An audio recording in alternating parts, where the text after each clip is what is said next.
Assalamualaikum warahmatullahi wabarakatuh. Perkenalkan, nama saya Sabrina Zahra dari kelompok 24, tutorial penelitian operasional 2. Pada video ini, saya akan menjelaskan tugas mingguan yang diberikan pada shift 1 di modul 7 Game Theory. Dalam industri otomotif yang kompetitif, Autotech dan Speed Motors merupakan produsen kendaraan terkemuka yang sedang berusaha menentukan strategi investasi teknologi otomatisasi yang optimal untuk meningkatkan efisiensi produksi sekaligus meminimalkan biaya manufaktur.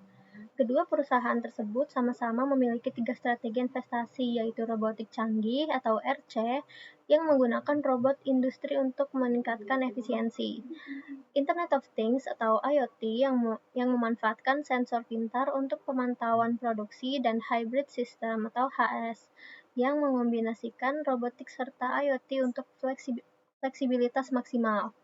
Tabel berikut menunjukkan perkiraan keuntungan dalam juta rupiah berdasarkan kombinasi strategi yang dipilih. Di sini ada tabel, di sini ada pabrik Autotech dan juga Speed Motors. Jadi di baris itu sebagai pabrik Autotech dan kolom itu sebagai pabrik Speed Motors.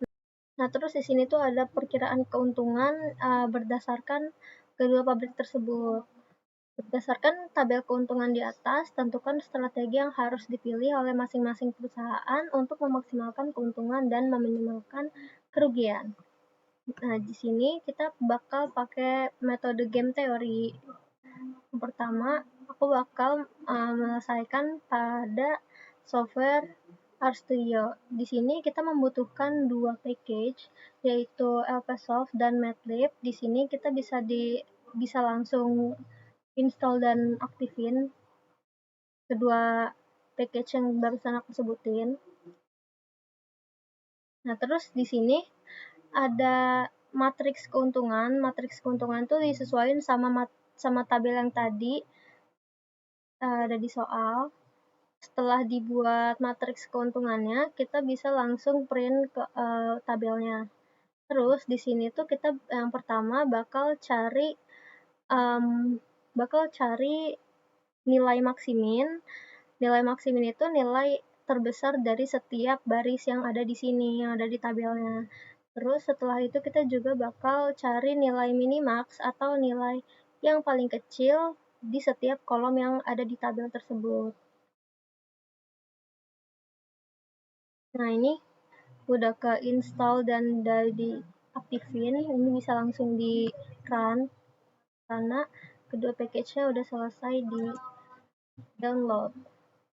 Nah, jadi ini tuh tabel matriks keuntungan yang barusan aku sebutin. Di sini ada nilai-nilai keuntungan dari tiap kedua pabriknya. Terus next kita bakal cari nilai maksiminnya.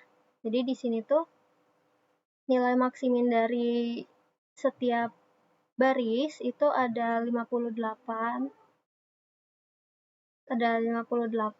terus ada 62 sama 65.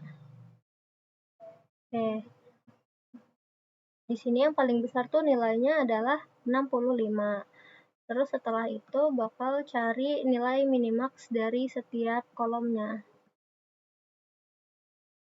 Nah, di sini juga terdapat nilai-nilai minimax yang diperoleh ada 65, terus 73 dan 75. Di sini nilai yang paling kecil itu adalah 65. Yang terakhir adalah mencari nilai saddle point. Jadi saddle point itu adalah nilai yang ketemunya itu karena kesamaan dari kedua nilai maksimin dan nilai minimaxnya. Jadi saddle point yang ditemukan itu adalah 65. Sekarang aku bakal buktiin kalau ini tuh betul di POM-QM. Jadi di sini data keuntungan yang tadi diperoleh itu bisa langsung di-input ke POM-QM.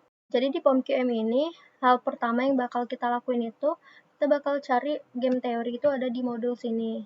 Terus setelah itu kita pencet game teori, habis itu kita pencet new. Setelah itu disesuaikan sama tabel dan kolom yang ada di persoalan tersebut. Karena di persoalan ini ada 3x3, jadi Jadi aku pilih yang itu, terus bisa langsung dimasukin data-data yang diketahui, lalu kalau udah sesuai, bisa langsung dipencet solve. Nah, di sini ada hasilnya kalau value of game atau nilai saddle point-nya itu adalah 65. Jadi, kesimpulan yang diperoleh untuk persoalan yang tugas mingguan modul 7 ini, berdasarkan tabel keuntungan yang ada di atas, strategi yang harus dipilih oleh masing-masing perusahaan itu untuk memaksimalkan keuntungan itu harus mencapai 65. Namun untuk meminimalkan kerugiannya juga harus tidak sampai 65 gitu. Cukup sekian tugas mingguan modul 7 game teori dari saya. Terima kasih. Wassalamualaikum warahmatullahi wabarakatuh.